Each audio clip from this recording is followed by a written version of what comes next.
بسم اللہ الرحمن الرحیم۔ خواتین و حضرات، آج جس مسئلے پہ ہم نے بات کرنی ہے وہ بڑا اہم مسئلہ ہے۔ ایک ایسے جرم کی بات کرنی ہے کہ جس جرم میں شاید ہم سب مرد عورتیں مبتلا ہیں۔ ایک ایسا جرم جسے ہم جرم سمجھتے ہی نہیں ہیں، لیکن جب آپ سنیں گے تو آپ خود کہیں گے یہ تو وہ جرم ہے کہ شاید اس سے بڑا کوئی جرم بھی نہ ہو۔ ایک ایسا جرم جس کے اندر معافی کی کوئی گنجائش نہیں، ایک ایسا گناہ جسے گناہ کبیرہ قرار دیا گیا ہے، جو ہم مسجد میں بھی بیٹھ کے کر جاتے ہیں، جو ہم گھروں میں بھی بیٹھ کے کرتے ہیں، جو ہم رمضان میں بھی کرتے ہیں اور جو ہم بیت اللہ میں بیٹھ کے بھی کر جاتے ہیں۔ جی ہاں، اس گناہ کا نام ہے غیبت، اس جرم کا نام ہے غیبت۔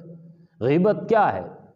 غیبت اس کو کہتے ہیں کہ ایک ایسی بات آپ کسی کے متعلق اس کی غیر موجودگی میں کریں تو وہ بات اگر اس کے منہ پہ کی جائے تو اس کو اچھی نہ لگے۔ یعنی میں کسی مسلمان مرد کے بارے میں یا کسی مسلمان عورت کے بارے میں ایسی بات جو اس کے منہ پہ کروں اس کو اچھی نہ لگے، وہ بات میں اس کی پیٹھ کے پیچھے کروں، غیر موجودگی میں کروں، چاہے وہ بات بالکل ٹھیک ہو، 100% ٹھیک ہو، لیکن اگر وہ بات میں اس کے منہ پہ کرتا ہوں اسے اچھی نہیں لگتی اور اس کی غیر موجودگی میں اس کے پیٹھ کے پیچھے کر جاتا ہوں، یہ غیبت ہے۔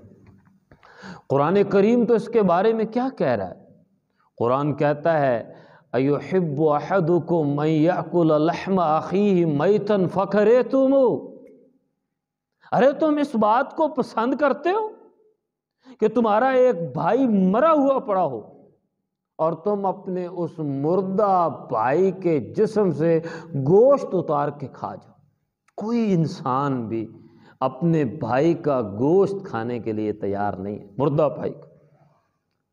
قرآن یہ مثال دے کے سمجھا رہا ہے کہ جس طرح کوئی درندہ صرف انسان اپنے بھائی کو مارے اور پھر اس کی لاش میں سے گوشت کے ٹکڑے اتار کے کھا جائے، یہ غیبت اتنا بڑا جرم ہے کہ جب کوئی مسلمان کسی مسلمان کی پیٹھ کے پیچھے اس کی برائی بیان کرتا ہے یا ایسی بات کرتا ہے جو اسے اچھی نہیں لگتی تو اتنا بڑا جرم ہے۔ لیکن خواتین و حضرات، نبی اکرم صلی اللہ علیہ وسلم کی حدیث اس بارے میں وہ ہمیں ہلا کے رکھ دیتی ہے۔ چھوٹا سا جملہ ہے لیکن ذرا توجہ کیجئے گا۔ میرے نبی نے فرمایا الغیبت اشد من الزنا، غیبت زنا سے بڑا گناہ ہے۔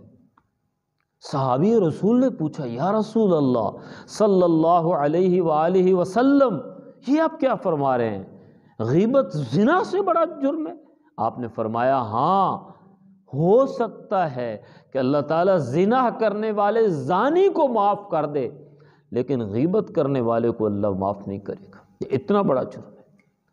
ہم زنا نہیں کرتے، ہم نمازی ہیں، روزے دار ہیں، عبادت گزار ہیں، لیکن یاد رکھیے گا کہ ہم زنا سے بڑا جرم کرتے ہیں اور اس جرم کا نام ہے غیبت، اور غیبت اللہ نے معاف نہیں کرنی، جتنی مرضی معافی مانگ لے، جب تک وہ انسان معاف نہیں کرے گا جس کی پیٹھ کے پیچھے ہم نے بات کی ہے۔